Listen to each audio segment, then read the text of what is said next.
going to turn to our next fireside chat and talk about how mission-driven brands can impact public policy. So I'm excited to introduce Barry Schumacher, the public policy lead for the United States at Tony's Chocolonely. Hello. Hey, hi. Nice to see you. Good to be seen. So I'm hoping that you can briefly explain the mission of Tony's and why it's important. Sure. First off, I'm going to want to acknowledge this is kind of an outlier session. It's only one that sort of focuses on public policy, and I hope that to take advantage of both the time and your interest as we talk about it. But Tony's, as you know, is called an impact company that makes chocolate. And impact is the first part of our mission, and it is the soul of our mission. Mm-hmm. And so at every stage of our efforts, we try to combine that which we do commercially with that which we do for the good of the larger society. And that focuses everything on what you would call working at the grassroots to trying to change international policy. Yeah, and it's such an unusual model. It's one I love. Well, I like it too. Very good. So working on public policy is Mm-hmm. obviously the key part of what you do. But I wonder, some of the brands in this room might wonder why Tony's is so engaged in public policy as a company. And I imagine that they think that there are detriments to that it doesn't always pay off well. Actually, if you don't mind, I wanted to level set a little bit. By a show of hands, how many people in this room practice government relations or public policy engagement regularly and robustly? Give me a sign of your hand. One, couple. I know the Whole Foods guys, they do it. How about people that just sort of dip your toe into it? You do it every once in a while, Okay. How about people who don't do it at all? Okay. How about people who don't do it because you have no idea how to do it? Right? A few. Okay. So that's a wide range of folks. And from Tony's perspective, we are not historically public policy experts, but there are really, when you're talking about public policy, you're talking about changing corporate behavior, which is what we've all talked about earlier today. And if you think about it, there's only 5 ways you can change a corporate behavior. You can name them and shame them. Hopefully that will get to them. You can organize a consumer boycott. Hopefully that not buying their products will result in internal changes. You can hope that they self-regulate to change policies that affect the world, whether it's deforestation, climate, child welfare, labor, whatever. You can file lawsuits against them. Or you can get governments to change the laws that underpin the regulations that govern the companies. And we at Tony's have seen over the 20 years of our existence, all 5 tried, and frankly, 4 of them, the first 4 have failed miserably for a variety of reasons. So the only one left is public policy changes, and that's why we engage and focus so heavily on public policy as a core part of our mission. What does it look like in practice? Public policy, in our view, has 4 separate aspects. The one is what you all know would be direct advocacy. You're knocking on doors. You're trying to you're talking to a congressman or a senator, or an EU regulator, whatever it happens to be. The second one is coalition building, which is sort of what we're doing here today, which is finding like-minded companies, like-minded interests to join together either on an ad hoc or a permanent basis to say, let's work together.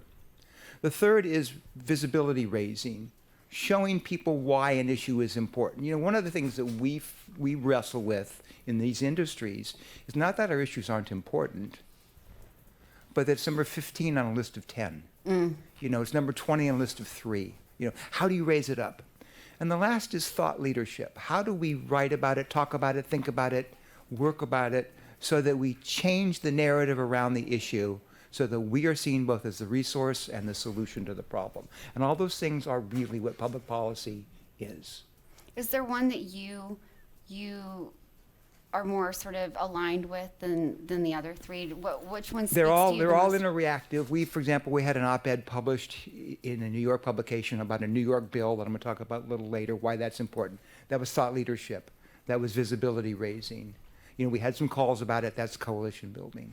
But really the focus is in that regard. So they all help each other. Success in one helps success in another area. What does advocacy look like, whether you're talking about Capitol Hill or EU Parliament? Well, it looks like, first, I think there's a couple principles. One is you have to tell the truth. You always have to tell the truth. Secondly, you have to know what you're talking about. Third, you have to find out when is the right time to talk about it. And lastly, who are the right people to discuss it with. And that sort of set of decision-making is all what goes into public policy. What I have heard from lawmakers is it's really the stories and the anecdotes that, help move them. Have you found that to be true? We have and we haven't. Humanizing storytelling is absolutely central. It is a way you can reduce theoretical constructs to real-life impact. But you also have to have the facts. You have to be able to tell the story backed up by numbers, right? Whether it's impact on, methane versus, some other form of emission, whether it's emission reduction, whether it's changes in child labor or welfare, or frankly, whether it's why the costs are important, the cost of doing the right thing and why it's actually in the long run the best thing to do. Yeah. So. You mentioned this bill in New York State. Can you Yeah. talk about that? I do want to talk about it. So part of what I think is a problem in our industry is not showing up, right? Too often the work in our industry or work in our area is run by NGOs, and God love them, they're doing fabulous work, right? But in today's day and age, whether it's in the EU, whether it's here in the US, whether it's in Canada, wherever, if it's just an NGO-driven effort, it's not going to succeed. Politics are divisive, you have to appeal to a broad range of folks, and therefore one specific sector of the decision-making industry is not going to be effective. There's a bill here in New York called the Trees Act. I don't know how many have heard of it. And it's a bill that is a climate change bill. It's a deforestation bill. And it very simply says that the state of New York shall buy no product that contributes to deforestation and hence to climate change. And these products, they're all the ones that you know that cause deforestation: beef, cattle, soybean, palm oil, cocoa, coffee. We are actively supporting that bill because we think it's a great thing. It may be the actual only piece of climate legislation that passed in this country in 2024. It's before the governor. We've gotten 120 NGOs to support it. I'm working to try to get business to support it, right? So I got a letter, which I'm happy to talk about later, that I want to send the governor. I've talked to a lot of companies, including some in this room. Not enough are on it. Seventh generation's on it, but not a bunch of other people. So if you want to show up, here's a perfect example of how you can show up. And by the way, I think one of the other issues is in our world is that it's so hard to know where to start, right? The issues of climate change are so overwhelming. Yeah. They're so almost impenetrable. Yeah. Well, you start with a small bite. A bill like this is a small bite. If we can be successful here, to talk about the ripple effect, it opens up California for us, which is the 10th largest, economy in the world. If we can be successful in California, we might be successful at the federal level. So all of the things happen, but business has to show up. And so far, I don't think we've shown up a lot in this area. It doesn't mean that we're not doing stuff. Sure. We're not showing up. To be a glass more than half full guy, I actually think that the world is changing in our direction. I think the world is coming to see what we stand for and what we're doing is the way to go. But that change is not fast enough given the severity of the crises. That change is not broad enough given the fact that too many governments aren't acting. Yeah. And it's not deep enough because it's not sectoral wide. I think, though, if we can get if business can show up and we get legislation like that, we'll move the world even closer to what we want to do.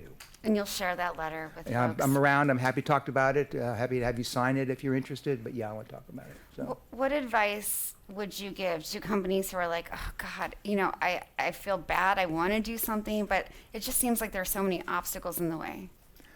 I'm going to do something that's really, knowing this is a different session, and as the great political scientist Monty Python said, now for something completely different. I'm going to ask you to play a game with me that will illustrate that point, okay? I want everybody in this room, in your mind, to pick a number between 1 and 10. Keep it to yourself. Just pick a number between 1 and 10. Got it? I want you to multiply that number by 9. Okay? Got the answer? If you have a 2-digit answer, I want you to add those digits together, whatever it happens to be. If it's 33, right? 3 plus 3 is 6. Got it? Now I want you to subtract 5. Okay? I'm hurrying you here, but got it? Okay. Now pretend that every letter of the alphabet has a numerical number to it. A is 1, B is 2, M is 13, Z is 26. Find your letter of the alphabet that you have in that answer from that number that you've just gotten.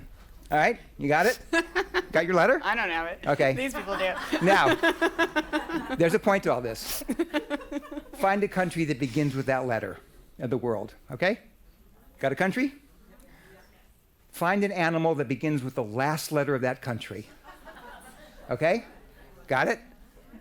Find a color that begins with the last letter of that animal. Got it?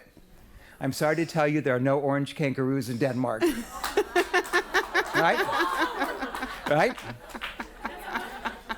That, what I just did with you, I love you. what I just did with you is what we're facing in the world of government relations, right? Yeah.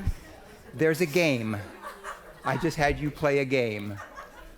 There are certain rules to the game. You as a business, right? As a business, you want to grow your market share. You want to increase your sales. You want to increase your brand visibility. You want to change public policy. This game had rules, right? The game is rigged, right? This game is rigged. Sometimes business games is rigged. What we can do is we can unrig the game. Why? Because we're different. We're different than all the normal brands. What are our superpowers? Our superpowers are our success, right? Every one of you, Tony's has a good success story. We've grown in market share, we've grown in number of markets, we've grown in sales. All of you have done the same. Most of you have done the same, right? We have a moral story to tell. We're doing things in a way that hasn't been done before. Our resident American historian, Jean-Christophe over here, mentioned John Kennedy earlier today. When Kennedy decided to start the program to send an astronaut to the moon, he said, "We choose to do these things not because they're easy, but because they're hard." We're doing the hard things. And that is an incredible power to be able to relate to people in decision-making processes. And the last thing that we have is we have a convening power. This is a perfect example of a convening power. We're bringing people together who are like-minded. So when you talk about success stories, you talk about doing things the hard way, breaking ground in many instances, and you talk about the convening power. We have a chance to do things that haven't been done before. And even if you've never done it, I had a conversation with my colleagues who's in the more marketing, lobbying public policy is nothing more than communications. You have a little different audience, you have a little different way of doing it. It's just communications. And all of you are communicators. And so if you're a little nervous about it, just remember, A, you're a communicator, and B, you know a shitload more about your subject than anybody else, and you can convey that. It's communication, right? And it's like marketing and sales that these people are good at. Right, you know? good at. And there's you've actually, all of you, whether you know or not, you've been lobbyists your entire life, right? Maybe you've talked to a zoning board. Maybe you've talked to a city council. Maybe you're in a church organization. Maybe you're in an NGO. You're advocate. You've done it all your life. It's no reason that you can't do it in your professional life if you've done it in your personal life. It's such great advice. Barry, I'm wondering if there is an issue that you would like to see some of the companies in this room take on that hasn't been taken on, in sort of a political or public policy kind of way. Well, I don't know whether there is one unifying issue, to be fair. I'm sure there's a whole spectrum of folks. I mean, climate change is probably the great umbrella and the great rubric. But again, you got to take a bite of it somewhere. You got to figure out where you want to enter. I would just say, there's probably a lot of, whatever your issue is, somebody else cares about it as well, and you have to find those people. Then work with them, in a cooperative, what was the word you coined? Cooperation way. Cooperatitive way, if that's the right way to say it. I'll coin a new word. One last piece of advice for everyone. One last piece of advice. Know your facts. Know your strengths. You can always get help in figuring out who to talk to, when to talk to them. But nobody else can tell your story like you can. Nobody else knows your history like you do. And nobody else knows your facts like you do.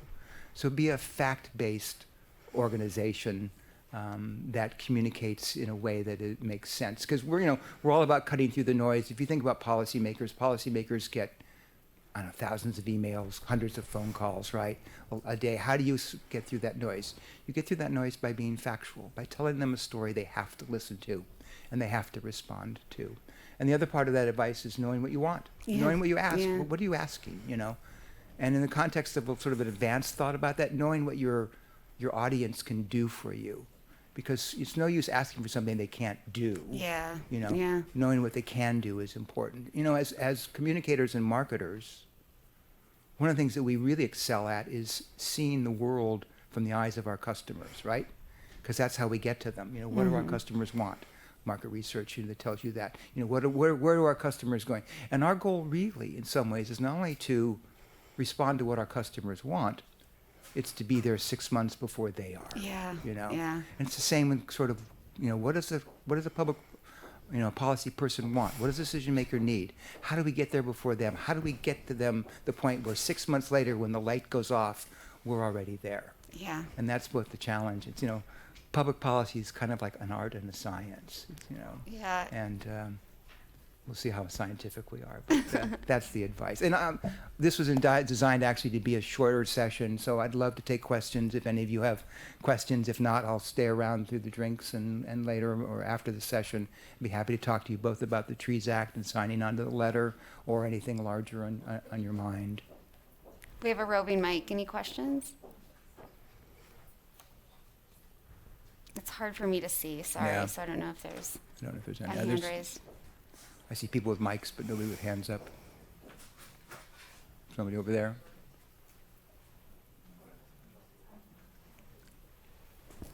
Thank you. I wonder if you could say a little bit about how the Trees Act is similar to or different to the EUDR regulation. So without being too technical, the EUDR is a regulation that says that if you manufacture or trade in the EU, you must certify your products are free from deforestation. The Trees Act is a procurement bill. It just says the state of New York shall not buy these products unless they're certified. And the agent of certification is the contractor to the state, not the manufacturer of the product. But it would have the same effect in terms of public policy, public purchasing of the products as the EUDR would have in the private purchasing of the products. And it's the only bill of its kind at this moment. Yes, ma'am. I actually don't think I need a mic, I can project. So, what would your advice be? Jared's coming anyway. Thanks, Jared. What would your advice be for an organization that has historically shied away from policy? Why? My question is, why would you have shied away? Me personally, I want to get involved. Yeah. Not that I'm talking for a friend here, but ultimately, if an organization is afraid to kind of go into that because they're worried it's political and they don't want to get involved at all, I'm curious what your approach would be. Sure. Kind of like for an organization to, dip their toes in and figure out how best they can kind of make it a pillar of the work that they're doing. Because like you said, it's a really important piece of the puzzle. And So unless there's a legal reason, like for some nonprofits or 501c3s, they can't really engage in advocacy. They can engage in administration, information, but they can't engage. I would say the following. One is there's two kinds of engagement. One is civic engagement, and I think you'll hear Oatly talk about Tony's work in voter registration. That's civic engagement, right? It's not partisan. Everybody needs to do it. We all need to vote. There's lots of things like that. One thing is you can also raise your public policy profile by engaging in civic engagement, right? But more to home, the reason you want to engage in public policy is A, you would control your own story, because if you're not telling your story, somebody else is. B, you can help define both the nature of the problem and the solution to the problem, because if you're not doing it, somebody else is, and it's probably not going to be to your liking. And third is you actually have, like communications in other areas, ripple effects, to use another word that's been thrown around here earlier, where it spills over into all the other things you are doing. You can use public policy as a pillar to build a larger world around that might include brand visibility, it might include customer loyalty, it might include new market opportunities, a whole variety of things that have a commercial spillover to a public policy aspect. Having said that, I would also say that if you have shied away from it historically, don't take on the world all at once. Find one small thing that you care about. And it might be a local issue, having to do with your local plant or your local, or it might be a state issue, but do it that way. And you'll learn as you grow, and then your appetite will grow, perhaps, and your capabilities will grow as well. Maybe this is the last one, yeah. Hi. So in our group earlier, we were speaking about, challenges, and we were speaking about just the policy landscape. Today, in most countries, it's set up that for big industry, it's kind of works in their favor as it is right now. So us often as challenger brands, smaller brands, we're up against this huge lobbying and just what are your thoughts of how can we as smaller challenger companies take on the need for change in policy, I don't know, in a different creative way, because clearly we're just up against money. So let me respond in a couple of different ways. Well, I used to work on Capitol Hill, so I started my career. I always refer to myself as an anonymous but powerless legislative assistant. And I would get lobbied every day. Every day people would walk in the door, from big business, and I'd listen to them if they were my area. And I think, wow, these people really know what they're talking about. They're smart, they're organized. I mean, how can you not agree with them? And then later in my career, I went into public policy consulting where I had these businesses as clients. I thought to myself, I don't know how half these people get through the day. They are awful. They are hopeless. They don't know what they're talking about. They can't communicate. From a business perspective, it was great because they needed me, but from a public policy perspective. So the first thing is you got to get over your fear of these big companies. They're not any better than you are, In fact, they have more challenges than you do. They got more internal and competing, factors than you'll ever have. That's the first thing. And it's sort of jocular, I know. But the second thing is that we do have to band together, I would look, I have, I don't know, does anybody know the term BHAG? Anybody know what the BHAG is? Right? Okay, yeah. My BHAG is to create an organization of alternative chocolate manufacturers that I call the Ethical Chocolate Manufacturers Association, to band together to fight the big chocolate folks, because they are huge and they're entrenched, right? Okay. But it doesn't have to be one sector specific, We can band across sectors. And I think we have to be a little more formalized in the kinds of cooperation that we do have. Okay. And I think the third thing is that, to quote another president, Dwight Eisenhower once said, if an issue is too big to solve, make it bigger. Sometimes I think we have to make the issue bigger. Because if we can change the narrative on the issue, we can then claim the ownership of the issue, right? And I don't know the politics of anybody in this room, but the most negative example of that is where the Republican Party doesn't like the way the votes have been counted in the last few years. So they've changed voter registration into an issue of election security, right? Who's not against election security, right? But they've changed their. I think we have to change the narrative sometimes. And I'm not, I don't have the answer to it, but I think we have to put our heads together and say, what is a different narrative that we can have around this issue, whether it's climate change, whether it's deforestation, whether it's child exploitation of child labor, regenerative agriculture, whatever it happens to be. And if we can do all those things together, I think we can then offset what a lot of us perceive as the entrenched powers of the big companies. And they do have them. I mean, absolutely true. I mean, it would be stupid to deny it. But I don't think it's insurmountable. Thank you so much. The questions were great. Barry, you were great. I learned so much. Thank you so much for being with us. And if you haven't figured out how the game is rigged, come see me and I'll tell you. Okay? Thank you, Barry. Round of applause, please.